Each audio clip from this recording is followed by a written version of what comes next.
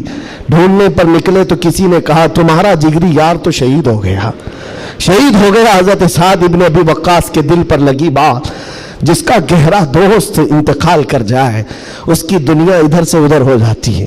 سعد ابن ابی وقاص کہتے ہیں میں دیکھنا چاہتا ہوں میرے جگری یار کو۔ ڈھونڈتے ہوئے آئے، لوگوں نے کہا عبداللہ بن جہش کو ماننا پڑے گا، ایسا لڑا کہ نرغے میں چلا گیا۔ سعد ابن ابی وقاص پوچھتے کیا ہوا ان کے ساتھ؟ لوگوں نے روتے ہوئے کہا عبداللہ بن جہش کو لوگ دائیں سے بھی مار رہے تھے، بائیں سے بھی مار رہے تھے، سامنے سے بھی مار رہے تھے، پیچھے سے بھی مار رہے تھے، مارتے مارتے شہید کیا، ان کے جسم کے 80 ٹکڑے کر دیے تھے، 80 ٹکڑے۔ ان کے ٹکڑوں کو رسی میں پیرو کر کافروں نے ہار بنا کر پہن لیا۔ حضرت سعد ابن ابی وقاص قریب آتے ہیں اور جسم کے ان کے ٹکڑے زمین پر گرے ہوئے تھے، جو گرم گوشت تھا اٹھایا۔